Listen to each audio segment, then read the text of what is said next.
Hello everyone, आज हम लोग पढ़ने वाले हैं क्लास 11th की भूगोल की बुक से चैप्टर नंबर 3 पृथ्वी की आंतरिक संरचना की पार्ट 2। पिछले क्लास में हमने पार्ट 1 कंप्लीट कर लिया है। अगर आपने वो वीडियो नहीं देखी है तो आप प्ले लिस्ट में जाकर देख सकते हैं। तो चलिए शुरू करते हैं आज की क्लास। आज हम पढ़ेंगे भूकंप के बारे में। भूकंप क्या होता है, भूकंप कितने तरह के होते हैं, भूकंप को कैसे मेज़र किया जाता है, इन सब के बारे में आज हम पढ़ने वाले हैं। यहाँ लिखा है, भूकंपीय तरंगों का अध्ययन पृथ्वी के आंतरिक परतों का संपूर्ण चित्र प्रस्तुत करता है। साधारण भाषा में भूकंप का अर्थ है पृथ्वी का कंपन। यह एक प्राकृतिक घटना है। ऊर्जा के निकलने के कारण तरंगें उत्पन्न होती हैं जो सभी दिशाओं में फैलकर भूकंप लाती है। यहाँ लिखा है कि जब हम भूकंपीय तरंगों की स्टडी करते हैं, उसके बारे में पढ़ाई करते हैं, तो हमें किसके बारे में पता चलता है? हमें पृथ्वी की आंतरिक परतों के बारे में पता चलता है। साधारण भाषा में अगर हम बात करें कि भूकंप होता क्या है, तो भूकंप का मतलब होता है पृथ्वी का कंपन करना, यानी कि पृथ्वी का वाइब्रेट करना, पृथ्वी का हिलना। और ये जो भूकंप होता है ये प्राकृतिक घटना होती है। और ये भूकंप होता किस लिए है, होता किस तरह से है? तो पृथ्वी के अंदर बहुत सारी प्लेट्स पाई जाती है। जब वो प्लेट्स आपस में टकराती है या फिर खिसकती है या फिर टूटती है, तो इसकी वजह से ऊर्जा निकलती है और ऊर्जा निकलने की वजह से तरंगे पैदा होती हैं। और ये जो तरंगे होती हैं फिर वो सभी दिशाओं में फैल जाती हैं, और सभी दिशाओं में जब फैलती हैं तो पृथ्वी में वाइब्रेशन होना शुरू हो जाती है। और इसी वजह से हम क्या कहते हैं कि जो पृथ्वी है उसमें क्या आती है? भूकंप आती है। यानी कि जो तरंगे होती हैं जब वो सभी दिशाओं में फैल जाती हैं तो पृथ्वी वाइब्रेट करने लगती है। इसे ही भूकंप कहा जाता है। आप यहाँ देख सकते हैं कि चित्र 3.1 में भूकंप अभिलेख दिया हुआ है। जब हम भूकंपीय तरंगों को मापते हैं तो इससे हम पी तरंगों के बारे में जान सकते हैं, इस तरंगों के बारे में जान सकते हैं, धरातलीय तरंगों के बारे में जान सकते हैं। इसे हम किस तरह से समझ सकेंगे, इसे हम आगे पढ़ेंगे। सबसे पहले जान लेते हैं कि पृथ्वी में कंपन क्यों होता है। प्रायः भ्रंश के किनारे किनारे ही ऊर्जा निकलती है। भूपर्पटी की शैलों में गहन दरारें ही भ्रंश होती हैं। भ्रंश के दोनों तरफ शैलें विपरीत दिशा में गति करती हैं। जहां ऊपर के शैलखंड दबाव डालते हैं, उनके आपस का घर्षण उन्हें परस्पर बांधे रहता है। यहाँ पर ध्यान से आप ये समझिएगा कि पृथ्वी में आखिर कंपन क्यों होता है। तो सबसे पहले बात करते हैं भ्रंश के बारे में। भ्रंश क्या होता है? भ्रंश पृथ्वी की जो भूपर्पटी होती है, जो सबसे ऊपर की परत होती है, उसे भूपर्पटी कहा जाता है। अब इस भूपर्पटी में बहुत सारे बड़े बड़े चट्टान पाई जाती हैं, और इन चट्टानों में ही जो गहरी दरारें होती हैं उसे ही भ्रंश कहा जाता है। भ्रंश के दोनों तरफ शैलें विपरीत दिशा में गति करती हैं। जहां ऊपर के शैलखंड दबाव डालते हैं, उनके आपस का घर्षण उन्हें परस्पर बांधे रहता है। यहाँ लिखा है कि जो भ्रंश होती हैं, जो गहन दरारें होती हैं, गहरी दरारें होती हैं, इसके विपरीत चट्टानें गति करती हैं। और जहाँ ऊपर के जो शैलखंड होते हैं, जो ऊपर के जो चट्टान होते हैं, इसमें दबाव डालते हैं और इनके बीच का जो घर्षण होता है इन्हें आपस में बांधे रहते हैं। फिर भी अलग होने की प्रवृत्ति के कारण एक समय पर घर्षण का प्रभाव कम हो जाता है, जिसके परिणाम स्वरूप शैलखंड विकृत होकर अचानक एक दूसरे के विपरीत दिशा में सरक जाते हैं। यहाँ लिखा है, लेकिन जो चट्टानें हैं उनकी प्रवृत्ति क्या है? अलग होना। इस प्रवृत्ति की वजह से जो घर्षण होता है उसका प्रभाव कम हो जाता है, जिसके परिणाम स्वरूप जो शैलखंड होते हैं वो विकृत हो जाते हैं और एक दूसरे के विपरीत दिशा में सरक जाते हैं। इसके परिणाम स्वरूप ऊर्जा निकलती है और ऊर्जा तरंगे सभी दिशाओं में गतिमान होती है। वह स्थान जहाँ से ऊर्जा निकलती है भूकंप का उद्गम केंद्र कहलाता है। इसे अवकेंद्र भी कहा जाता है। यहाँ लिखा है कि जब चट्टानें एक दूसरे के विपरीत दिशा में सरकती हैं, इसके फलस्वरूप ऊर्जा निकलती है और इसके कारण ऊर्जा तरंगे सभी दिशाओं में गति करती है।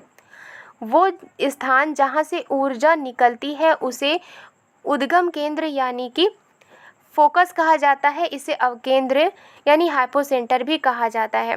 ऊर्जा तरंगे अलग अलग दिशाओं में चलती हुई पृथ्वी की सतह तक पहुंचती हैं। भूतल पर वह बिंदु जो उद्गम केंद्र के समीपतम होता है अधिकेंद्र यानी एपीसेंटर कहलाता है। अधिकेंद्र पर ही सबसे पहले तरंगों को महसूस किया जाता है। अधिकेंद्र उद्गम केंद्र के ठीक ऊपर 90 डिग्री के कोण पर होता है। यहाँ लिखा है कि जहाँ से जो ऊर्जा है निकलती है, वो ऊर्जा जब निकलती है उससे भूकंप तरंगे निकलती हैं, यानी कि जो तरंगे होती हैं पृथ्वी पर सबसे पहले जिस जगह पर ये तरंगे पहुंचती हैं उस जगह को क्या कहा जाता है, उस जगह को अधिकेंद्र कहा जाता है। और पृथ्वी के सेंटर से जो पृथ्वी की जो सेंटर होती है, इस सेंटर से जो अधिकेंद्र कितने डिग्री का कोण बनाता है, 90 डिग्री का कोण बनाता है। यानी कि पृथ्वी के सेंटर से अधिकेंद्र की जो कोण होती है वो 90 डिग्री कोण होती है। और पृथ्वी के सेंटर से अधिकेंद्र ठीक ऊपर होता है, इसलिए ये कितने डिग्री का कोण बनाता है, ये 90 डिग्री का कोण बनाता है। अब हम लोग पढ़ेंगे भूकंपीय तरंगों के बारे में। सभी प्राकृतिक भूकंप स्थलमंडल यानी लिथोस्फीयर में ही आते हैं। जितने भी प्राकृतिक भूकंप हैं, नेचुरल भूकंप हैं, वह स्थलमंडल यानी ज़मीन पर ही आते हैं।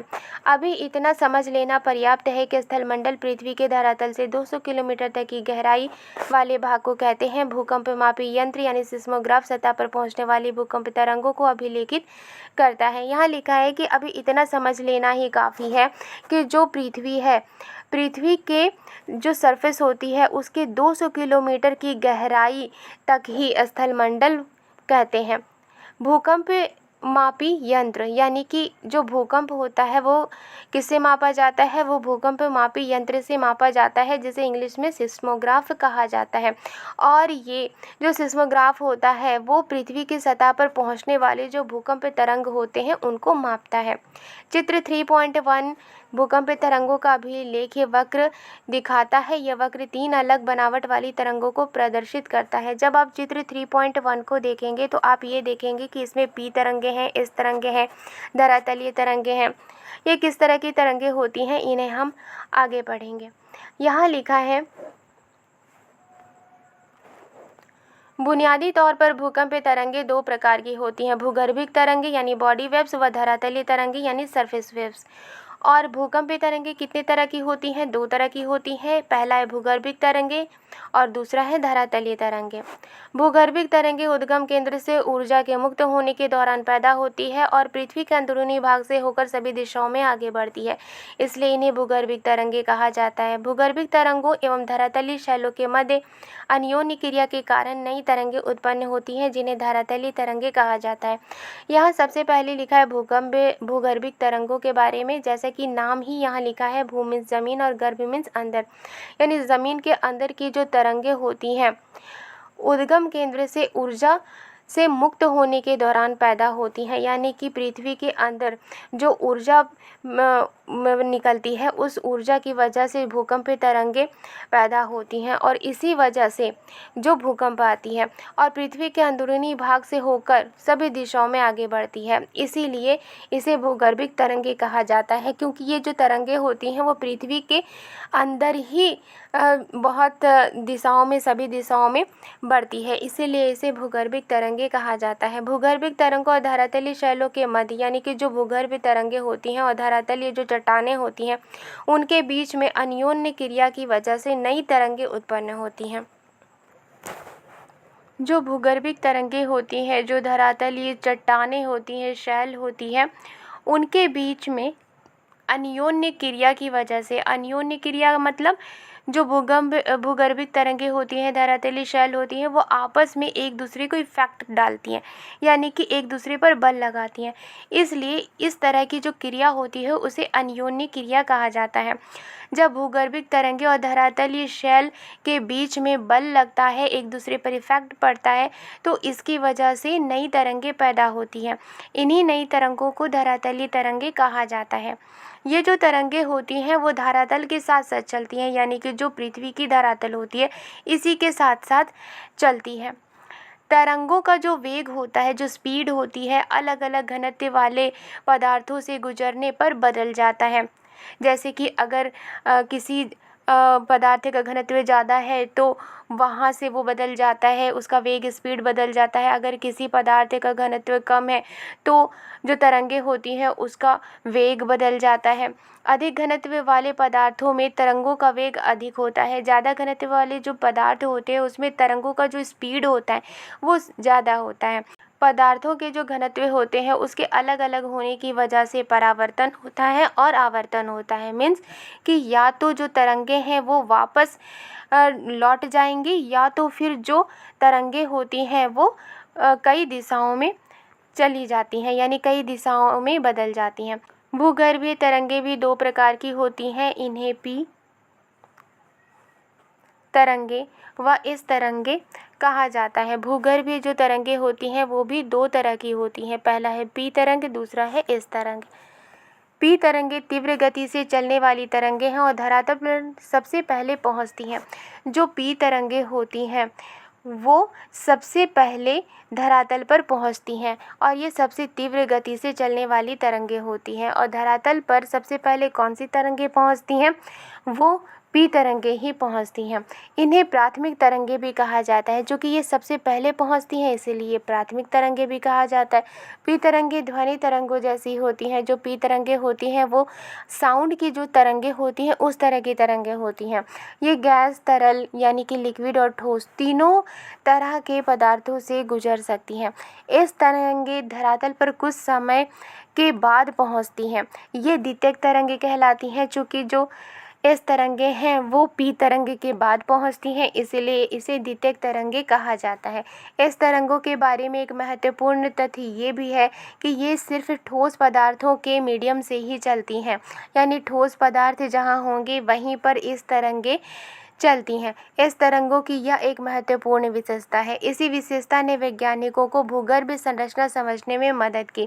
और ये जो इस तरंगों की विशेषता है कि वो ठोस पदार्थ के माध्यम से ही चलती है, इस विशेषता ने वैज्ञानिकों को भूगर्भ संरचना यानी ज़मीन के अंदर की जो संरचना है, जो बनावट है, उसे समझने में मदद की। परावर्तन से जो तरंगे होती हैं वो प्रतिध्वनित होकर वापस लौट जाती हैं, यानी कि जो परावर्तन में क्या होता है, तरंगे आती हैं फिर वापस लौट जाती हैं। जबकि आवर्तन से तरंगे कई दिशाओं में चलती हैं।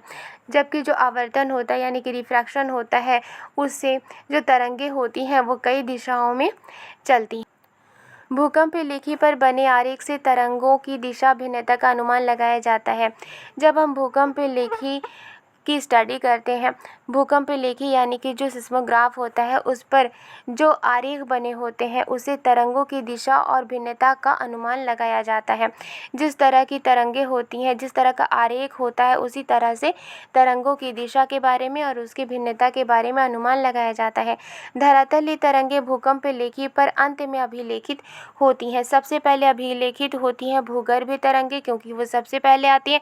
उसके बाद भूकंप लेखी पर यानी सिस्मोग्राफ पर धरातलीय तरंगे अभिलेखित होती है। ये तरंगे ज़्यादा विनाशकारी होती हैं। जो इस तरंगे होती हैं वो ज़्यादा विनाशकारी होती हैं। इनसे शैल विस्थापित होती है और इमारतें गिर जाती हैं। और जो इस तरंगे होती हैं, चूँकि ये धरातल के साथ साथ चलती है, इसकी वजह से जो चट्टानें हैं वो टूट जाती हैं, इमारतें गिर जाती हैं।